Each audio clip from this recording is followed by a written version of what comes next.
Hello friends, welcome back to Infotonic. आज हम एक क्विक ओवरव्यू करेंगे सोलाना का। सोलाना भी बड़ा इन डिमांड क्रिप्टो करेंसी है और लोग इसमें काफ़ी ट्रेडिंग करना चाहते हैं।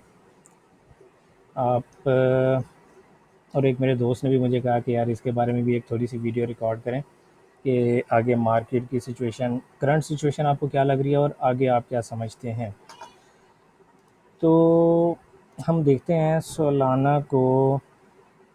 आप देखें एक अच्छी मूवमेंट के बाद एक रिट्रेसमेंट आई और उसके बाद मार्केट दोबारा अपवर्ड डायरेक्शन में है, लेकिन एक ख़ास मोमेंटम को अभी तक बिल्ड करने में नाकाम है। ये डेली कैंडल के मुताबिक अच्छी बात यह है कि ये 50 ईएमए से ऊपर है, तो हम इसकी बाय ही में रहेंगे।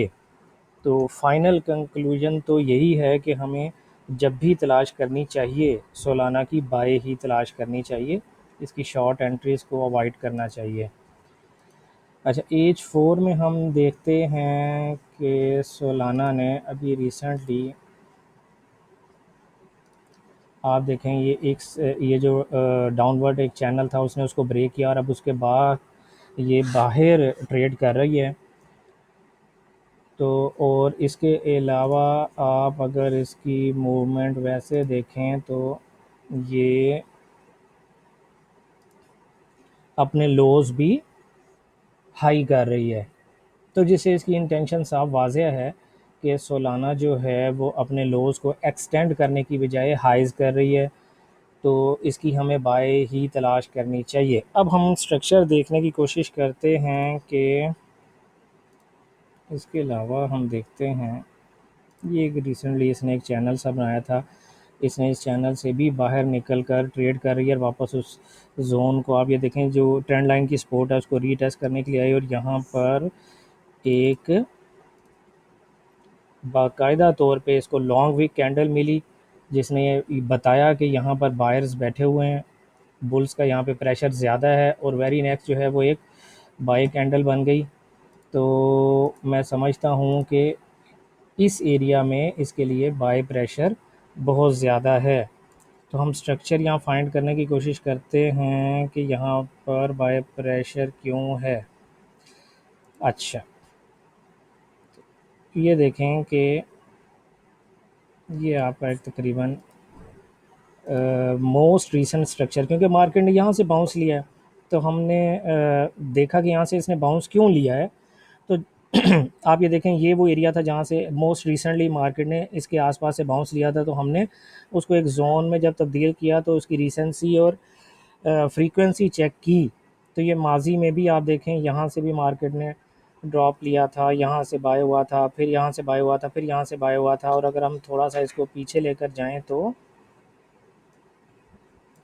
ये देखें यहाँ से भी मार्केट ने बड़ा अच्छा खासा बाउंस लिया था। तो ये बड़ा ज़बरदस्त स्ट्रॉन्ग जोन है जो 150 से 153 के दरमियान दरमियान बनता है।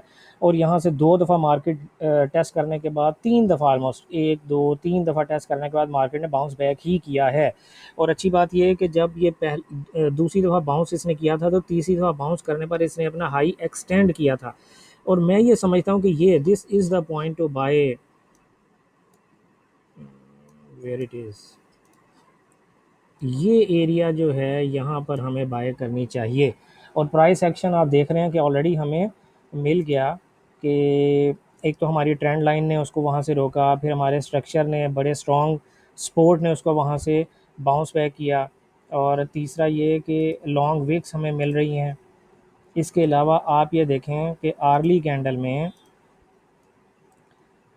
सॉरी, आर्ली कैंडल में आप देखें कि लॉन्ग वीक और नेक्स्ट बेहतरीन क्लोज अबव कह लें, आप इसको इंगल्फिंग कैंडल कह लें, लेकिन एक ज़बरदस्त बाय मोमेंटम कैंडल हमें मिली है। आल्दो ये 50 ईएमए से अभी नीचे है, जिसकी वजह से ये थोड़ा सा रेजिस्ट कर रही है 1 आर्ली में भी और 4 आर्ली में भी। लेकिन जैसे ही इसने, आप इसका मोस्ट रीसेंट आप इसका रिएक्शन देखें कि ये 50 ईएमए से बाहर जब भी ट्रेड करती है तो वापस ऊपर जाने की कोशिश करती है और चली भी जाती है। तो आपको मैं ये समझता हूँ कि ये अभी भी ये वापस 50 ईएमए को ब्रेक करेगी और ऊपर चली जाएगी, क्योंकि हमें अच्छा बाइंग इंडिकेशन यहाँ पर मिला है। तो मेरा ख़्याल है कि सोलाना जो है वो बाय ही है, और हमें यहाँ से अब जैसे ही ये 50 ईएमए के करीब करीब अगर आप समझते हैं कि मज़ीद कंफर्मेशन आपको चाहिए, वैसे तो ये एक स्ट्रक्चर जोन से पुश बैक हुआ है तो आप बाय कर सकते हैं, अभी हमने आर्ली में देखा। लेकिन अगर आप मज़ीद कंफर्मेशन चाहते हैं तो आप ज़्यादा से ज़्यादा इसका ये वेट कर सकते हैं कि ये जो नियरेस्ट नेक लाइन है, आप यहाँ से इस नेक लाइन को जब मार्केट ब्रेक करके इसके ऊपर बंद होती है तो फिर आप यहाँ पर कहीं इसको जाके बाय कर लीजिएगा जब आपको कोई अच्छा बाय मोमेंटम मिले तो। अदरवाइज़ मैं समझता हूँ कि यहाँ से भी बाय किया जा सकता है, क्योंकि हमने आर्ली में देखा है कि हमें अच्छी इंडिकेशंस मिल गई हैं। तो नियरेस्ट, अगर तो आप डे ट्रेडर हैं और आप थोड़ा सा प्रॉफिट लेकर निकलना चाहते हैं तो मेरा ख्याल है जो नियरेस्ट आपका टारगेट जोन होना चाहिए वो ये होना चाहिए, क्योंकि ये एक अच्छा, आप देखें कि ट्रेडिंग जोन है। यहाँ पे मार्केट ने बार बार रेजिस्ट किया, सपोर्ट किया, यहाँ से रेजिस्ट, यहाँ से सपोर्ट। और अगर हम माजी में भी देखें तो ये देखें, ये वो एरियाज़ हैं जहाँ से मार्केट जब भी यहाँ इस एरिया पे आती है तो रिएक्ट करती है, मार्केट इस एरिया को रिस्पेक्ट दे रही है। तो नियरेस्ट आपकी जो टारगेट पॉइंट होगा वो ये होगा। अदरवाइज़ अगर आप लॉन्ग टर्म चलते हैं तो फिर आपको यहाँ से इसको बाय करके छोड़ देना चाहिए, और जब इस एरिया को ब्रेक करके वापस ऊपर जाए, रीटेस्ट करके यहाँ पर आए, तो दोबारा अपनी एक बाय एंट्री आप यहाँ पे ले सकते हैं। तो ये थी सोलाना की मोस्ट रीसेंट अपडेट मेरी नज़र में। सोलाना इज़ बाय, और हम बाय एंट्री ले सकते हैं। थोड़ा सा ज़्यादा कंफर्मेशन लेनी हो तो आपको 50 EMA से अबव जाए तो बाय एंट्री ले लीजिएगा। और मेरे चैनल को ज़रूर सब्सक्राइब करें प्लीज़। अल्लाह हाफ़िज़।